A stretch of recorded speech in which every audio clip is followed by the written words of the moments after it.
مال اولاد کی طرف سے پریشانی جو ہے اس کا حل استغفار میں ہے۔ نحمدہ ونصلی علی رسولہ الکریم، اما بعد فاعوذ باللہ من الشیطان الرجیم، بسم اللہ الرحمن الرحیم۔ کہ یہ زندگی ایک امتحان ہے، اور امتحان ایک مشکل چیز ہوتی ہے۔ اس میں ہمیشہ انسان کے حالات اس کی مرضی کے مطابق نہیں ہو سکتے، اس پر کہیں نہ کہیں سے کوئی نہ کوئی ایسی آزمائش، کوئی امتحان، کوئی تکلیف، کوئی تنگی آتی رہے گی، تاکہ یہ دیکھا جائے کہ انسان کرتا کیا ہے۔ کہ اللہ کے پاس ہر مسئلے کا حل ہے، وہ ہر چیز پر قدرت رکھتا ہے، لہذا رنج اور غم سے، مشقت اور پریشانی سے نجات پانے کے لیے سب سے پہلا کرنے کا کام کیا ہے؟ اللہ پر بھروسہ، اللہ سے مضبوط تعلق، اللہ پر ایمان، یقین، توکل، اس سے امید، اسی کا ڈر، اور اسی کی طرف لوٹ کر جانے کی فکر۔ یاد رکھیے دنیا کے سارے خزانے اللہ کے ہیں، تو اکثر کہا کرے اللہ تو میرا رب ہے، تو ہے نا، تو یہ بھی کام کر دے گا میرا، تو یہ بھی مشکل آسان کر دے گا میرا۔ زندگی میں کوئی مشکل ہی نہیں رہے گی جب آپ رب کو پکارتے رہیں گے، جب رب کو پہچان لیں گے تو کوئی غم نہیں رہے گا۔ تو جو شخص یہ چاہتا ہے کہ اس کا مسئلہ حل ہو جائے، اس کی پریشانی دور ہو جائے، اس کا دکھ دور ہو جائے، اس کا غم دور ہو جائے، اسے چاہیے کہ وہ اچھے طریقے سے نماز پڑھے، خوب اللہ کو یاد کر کے نماز پڑھے، تو اللہ کی رحمت اس پر آئے گی، اور جس پر اللہ کی رحمت ہو جائے اس کے غم پھر غم نہیں رہتے۔ لیکن بات یہ ہے کہ جب ہمیں کوئی غم تکلیف ہوتا تو ہم سب سے پہلے نمازیں چھوڑ کے بیٹھ جاتے ہیں۔ بسم اللہ الذی لا یضر مع اسمہ شیء فی الارض ولا فی السماء وہو السمیع العلیم۔ عثمان بن عفان رضی اللہ عنہ کہتے ہیں کہ میں نے رسول اللہ صلی اللہ علیہ وسلم کو فرماتے ہوئے سنا، جس نے شام کو 3 بار یہ دعا پڑھ لی اسے صبح تک کوئی اچانک مصیبت نہیں آئے گی، اور جس نے صبح کے وقت یہ 3 دفعہ پڑھ لی شام تک کوئی اچانک مصیبت اس کو نہیں آئے گی۔ تو کتنی خوبصورت دعا ہے۔ بسم اللہ الذی لا یضر مع اسمہ شیء فی الارض ولا فی السماء وہو السمیع العلیم۔ بسم اللہ الذی لا یضر مع اسمہ شیء فی الارض ولا فی السماء وہو السمیع العلیم، یعنی 3 دفعہ صبح اور 3 دفعہ شام۔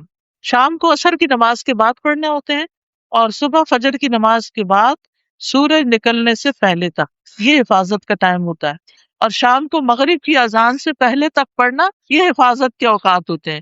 بعض لوگ مغرب کی نماز کے بعد پڑھتے ہیں تو وہ ویسے ہی ذکر ہو جاتا ہے، پھر وہ پروٹیکشن نہیں ہوتی۔ ابو ہریرہ رضی اللہ عنہ کہتے ہیں کہ ایک آدمی نے نبی صلی اللہ علیہ وسلم کی خدمت میں حاضر ہو کر عرض کیا، اے اللہ کے رسول، مجھے رات بچھو نے کاٹ لیا۔ آپ نے فرمایا اگر تم شام کے وقت اعوذ بکلمات اللہ التامات من شر ما خلق پڑھ لیتے تو وہ تمہیں یہ تکلیف نہ پہنچاتا۔ کتنی حفاظت کی دعائیں ہیں، کتنا بڑا خزانہ ہے کہ جو ہمیں بہت سے حادثوں، مصیبتوں اور تکلیفوں سے بچانے والا ہے۔ اسی طرح جو شخص دن میں 100 بار لا الہ الا اللہ وحدہ لا شریک لہ لہ الملک ولہ الحمد وہو علی کل شیء قدیر پڑھتا ہے تو اسے 10 غلام آزاد کرنے کا ثواب ملتا ہے، 100 نیکیاں اس کے نامہ اعمال میں لکھی جاتی ہیں، اور 100 برائیاں اس سے مٹا دی جاتی ہیں۔ اور اس روز دن بھر یہ دعا شیطان سے اس کی حفاظت کرتی ہے حتیٰ کہ شام ہو جائے، اور کوئی شخص اس سے بہتر عمل لے کر نہیں آئے گا مگر جو اس سے زیادہ عمل کرے۔ پھر اسی طرح صبح و شام آیت الکرسی کا پڑھنا، یہ بھی شیطان سے بچاتا ہے۔ صبح و شام کی دعائیں ہر چیز سے کفایت کرتی ہیں، جیسے قل اعوذ برب الفلق، قل اعوذ برب الناس، قل هو اللہ احد۔ پھر رات کو سوتے وقت دعائیں پڑھ کے سونا، پھر ہر کام سے پہلے بسم اللہ پڑھنا۔ غموں سے نجات پانے کے لیے صدقہ خیرات کرنا بڑا ضروری ہے، اللہ کے راستے میں دیتے رہنا، دوسروں کی تکلیفیں دور کرتے رہنا۔ قرآن مجید میں اللہ تعالیٰ فرماتے ہیں فَأَمَّا مَنْ أَعْطَى وَاتَّقَى وَصَدَّقَ بِالْحُسْنَى فَسَنُيَسِّرُهُ لِلْيُسْرَى۔ تو جس نے اللہ کی راہ میں مال دیا اور پرہیزگاری اختیار کی اور اچھی باتوں کی تصدیق کی، یعنی ان کو سچ مانا، تو بہت جلد ہم اسے آسانی مہیا کر دیں گے، اس کے کام آسان کر دیں گے۔ سبحان اللہ، کتنا بڑا وعدہ ہے اللہ کا، کتنی سچی بات ہے۔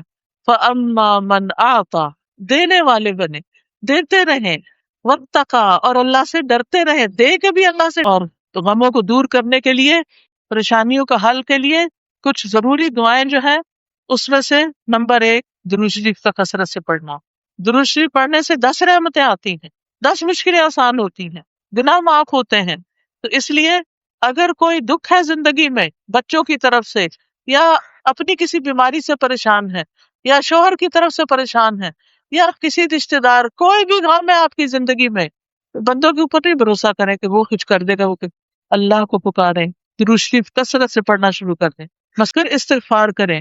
خاص طور پر روزی میں کشادگی، مال اولاد کی طرف سے پریشانی جو ہے اس کا حل استغفار میں ہے۔ نبی صلی اللہ علیہ وسلم دن میں 100 سے زیادہ دفعہ استغفار کرتے تھے۔ قرآن مجید میں آتا ہے، نوح علیہ السلام نے اپنی قوم سے کہا، میں نے کہا اپنے رب سے معافی مانگ لو، یقیناً وہ ہمیشہ سے بہت معاف کرنے والا ہے، وہ تم پر برستی بارش برسائے گا، وہ مالوں اور بیٹوں سے تمہاری مدد کرے گا، تمہیں باغ عطا کرے گا، تمہارے لیے نہریں جاری کر دے گا۔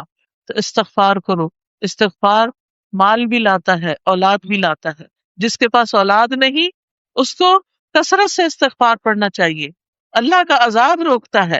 نبی صلی اللہ علیہ وسلم نے فرمایا، انسان جب تک اللہ عز و جل سے استغفار کرتا رہتا ہے اس وقت تک اللہ تعالیٰ کے عذاب سے محفوظ رہتا ہے۔ پھر قرآن سے اپنا تعلق مضبوط کریں، قرآن پڑھیں، اور الحمدللہ یہاں پر اس مسجد میں قرآن کی کلاسز شروع ہوں گی، یہ فلائر سب لے کر جائیں اور کسی نہ کسی پروگرام میں ضرور شرکت کریں، کیونکہ اللہ کا کلام جہاں پڑھا جاتا ہے وہاں رحمتیں نازل ہوتی ہیں، وہاں مشکلات آسان ہوتی ہیں۔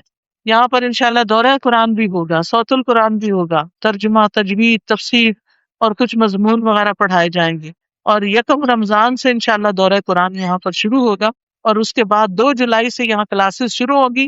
خود بھی آئیں، اپنی لڑکیوں کو، بچیوں کو بھیجیں۔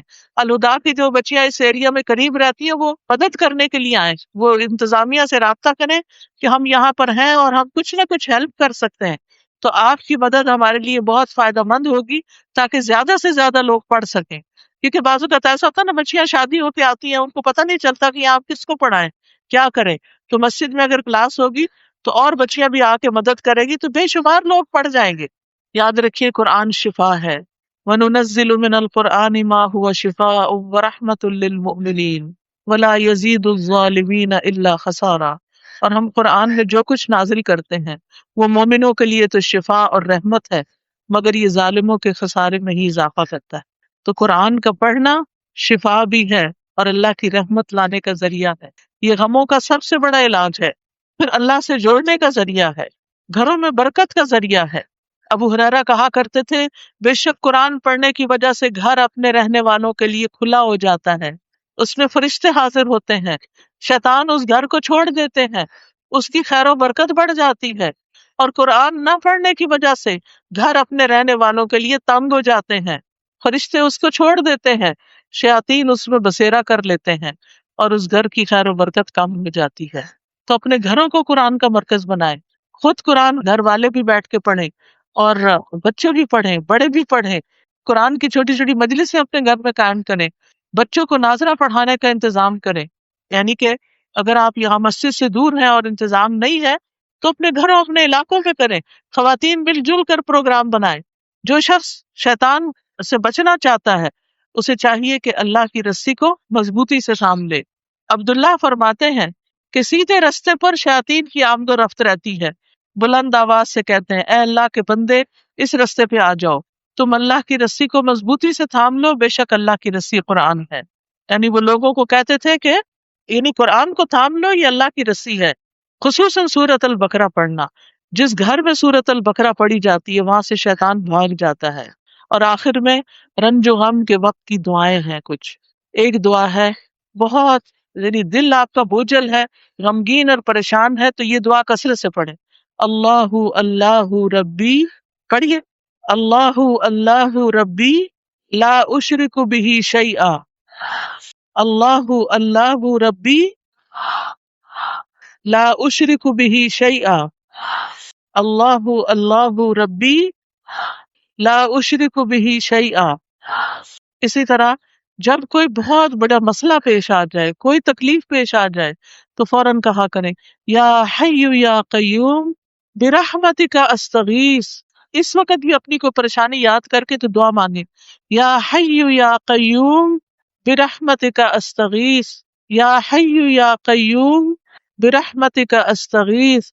پھر اسی طرح لا الہ الا اللہ العظیم الحلیم، لا الہ الا اللہ رب العرش العظیم، لا الہ الا اللہ رب السماوات ورب الارض ورب العرش الکریم۔ پھر اسی طرح اللہم انی عبدک وابن عبدک وابن امتک ناصیتی بیدک ماض فی حکمک عدل فی قضاؤک اسألک بکل اسم هو لک سمیت به نفسک او انزلته فی کتابک او علمته احدا من خلقک اب استأثرت به فی علم الغیب عندک ان تجعل القرآن العظیم ربیع قلبی ونور صدری وجلاء حزنی وذہاب ہمی وغمی۔ اے اللہ میں تیرا بندہ ہوں، تیرے بندے کا بیٹا اور تیری باندھی کا بیٹا، میری پیشانی تیرے ہاتھ میں ہے، میری ذات پہ تیرا ہی حکم چلتا ہے، میری ذات کے متعلق تیرا فیصلہ عدل والا ہے، یعنی مجھ پہ اگر کوئی مشکل آئی ہے تو تیرا انصاف ہے یہ، میں تجھے ہر تیرے نام کا واسطہ دے کر کہتا ہوں جو تو نے اپنے لیے خود تجویز کیا یا اپنی مخلوق میں سے کسی کو وہ نام سکھایا یا اسے اپنی کتاب میں نازل فرمایا یا اپنے پاس علم غیب میں اسے محفوظ کر لیا، تو اس قرآن کو میرے دل کی بہار بنا دے، میرے سینے کا نور بنا دے، غم میں روشنی اور پریشانی کی دوری کا ذریعہ بنا دے، تو اللہ تعالیٰ اس شخص کا غم دور کر دیں گے۔ یعنی جو شخص یہ دعا مانگے گا اور قرآن سے تعلق قائم کر لے گا، اللہ اس کا غم دور کر دیں گے اور اس کی جگہ کشادگی پیدا کر دیں گے۔ کسی نے پوچھا یا رسول اللہ کیا ہم اس دعا کو سیکھ نہ لیں؟ فرمایا کیوں نہیں، جو بھی اس دعا کو سنے اس کے لیے مناسب ہے کہ اسے سیکھ لے۔ ہر سننے والے کو یہ دعا زبانی یاد کر لینی چاہیے تاکہ اللہ سبحانہ تعالیٰ اس کے غم کو دور کر دے۔ اور سب سے آخر میں جو دعا ہے، لا الہ الا انت سبحانک انی کنت من الظالمین، لا الہ الا انت سبحانک انی کنت من الظالمین۔ یہ دعا جو ہے بہت ہی زبردست دعا ہے۔ یونس علیہ السلام نے مچھلی کے پیٹ میں یہ دعا پڑھی تھی جب مچھلی ان کو نگل کر سمندر کے اندر اندھیروں میں چلی گئی تھی، وہاں سے کوئی بندہ بشر ان کو نہیں چھڑا سکتا تھا، لیکن کیا ہوا کہ اللہ سبحانہ تعالیٰ نے ان کو اپنی رحمت سے کنارے پہ لا کے مچھلی کے منہ سے نکلوا کے باہر ڈال دیا، زندہ سلامت بچ گئے۔ قرآن مجید میں آتا ہے فَلَوْلَا أَنَّهُ كَانَ مِنَ الْمُسَبِّحِينَ لَلَبِثَ فِي بَطْنِهِ إِلَى يَوْمِ يُبْعَثُونَ، کہ اگر وہ تسبیح کرنے والوں میں شامل نہ ہوتے، یعنی یہ آیت کریمہ نہ پڑھتے، تو وہ قیامت کے دن تک مچھلی کے پیٹ میں ہی رہتے، وہ اس سے نکل نہیں سکتے تھے۔ تو اس سے کیا پتہ چلتا مشکل سے نکلنے کے لیے کیا پڑھے؟ لا الہ الا انت سبحانک انی کنت من الظالمین۔ صرف اللہ کو پکاریں، کسی اور کے در پہ، کسی کی قبر پہ، کسی کے دربار پہ جا کے مشکلیں نہیں آسان ہوتی، ان کا بھی اللہ ہی ہے۔ جو مر گئے ہیں لوگ یا زندہ ہیں، یہ کوئی بھی کسی قسم کا اختیار رکھتے ہیں دنیاوی اعتبار سے، ان سب کا مالک، ان کو کنٹرول کرنے والا اللہ ہی ہے۔ اصل داتا بھی اللہ ہے، اصل رازق بھی اللہ ہے، مشکل کشا بھی اللہ ہی ہے، وہی سب کچھ دے گا۔ کسی اور سے توقع نہ رکھیں، کسی زندہ مردہ سے توقع نہ رکھیں، صرف اور صرف اللہ پر بھروسہ کریں۔ اور یونس علیہ السلام نے کیا کہا تھا؟ لا الہ الا انت، کوئی الہ نہیں، کوئی معبود نہیں، کوئی داتا نہیں، کوئی رازق نہیں، کوئی خالق مالک نہیں سوائے تیرے، تو ہی میرا سب کچھ ہے، تو ہی میرا رب ہے۔ سبحانک، تو پاک ہے، تیرا ہر فیصلہ عیب سے پاک ہے، تیری ذات ہر عیب سے پاک ہے۔ سبحانک انی کنت من الظالمین، میں ہی ظالموں میں سے ہوں، میری غلطی ہے۔ انسان اپنی غلطی پانے، کیونکہ شروع میں نے کہا تھا نا کہ جو مصیبت آتی ہے اپنے ہاتھوں کی کمائی سے آتی ہے۔ داؤد علیہ السلام جو تھے وہ تسبیح پڑھا کرتے تھے اور ان کے ساتھ پہاڑ اور پرندے بھی تسبیح پڑھا کرتے تھے۔ وَسَخَّرْنَا مَعَ دَاوُودَ الْجِبَالَ يُسَبِّحْنَ وَالطَّيْرَ، ہم نے داؤد علیہ السلام کے ساتھ پہاڑوں کو مسخر کر دیا جو اس کے ساتھ تسبیح کرتے تھے، اور پرندے بھی تسبیح کرتے تھے۔ ساری مخلوق تسبیح کرتی ہے، دل پہ غم ہو، بوجھ ہو، تسبیح شروع کر دے، سبحان اللہ وبحمدہ سبحان اللہ العظیم۔ اسی طرح زکریا علیہ السلام جب وہ محراب سے نکلے تو انہوں نے اپنی قوم کو بھی جب ان کو خوشخبری ملی تھی یحییٰ علیہ السلام کی، تو انہوں نے کیا کیا؟ زکریا علیہ السلام کو جب یحییٰ علیہ السلام کی خوشخبری ملی تو انہوں نے خود بھی تسبیح کی اور اپنی قوم کو بھی کہا کہ صبح و شام اللہ کی تسبیح بیان کرو۔ موسیٰ علیہ السلام نے اپنے بھائی کے مددگار بنائے جانے کی جب دعا کی تو اس وقت کیا کہا؟ کہا کہ وَاجْعَل لِّي وَزِيرًا مِّنْ أَهْلِي هَارُونَ أَخِي اشدد به ازری واشرکہ فی امری کئی نسبحک کثیرا ونذکرک کثیرا۔ اللہ میرے گھر والوں میں سے ہارون کو میرا مددگار بنا دے اور اس کے ذریعے میرا بازو مضبوط کر دے، اس کو میرے کام میں شریک کر دے تاکہ ہم تیری کثرت سے تسبیح کریں اور تیرا بہت زیادہ ذکر کرے، تو خود بھی تسبیح کرے اور گھر والوں کو بھی تسبیح میں شریک کرے۔ تسبیح جو ہے کہ جنت والوں کا بھی ذکر ہوگا۔ وَدَعْوَاهُمْ فِيهَا سُبْحَانَكَ اللَّهُمَّ وَتَحِيَّتُهُمْ فِيهَا سَلَامٌ۔ دعواہم فیہا سبحانک اللہم، ان کی پکار اس میں سبحانک اللہ ہوگی اور ان کا تحیہ اس میں سلام ہوگا۔ تو جنت والے بھی جا کر تسبیح کر رہے ہوں گے۔ ملائکہ کا ذکر بھی تسبیح ہے۔ والملائکۃ یسبحون بحمد ربہم، ملائکہ اپنے رب کی حمد کے ساتھ اس کی تسبیح بیان کرتے ہیں۔ تو یاد رکھیے تسبیح جو ہے یہ بہت بڑا ذکر ہے۔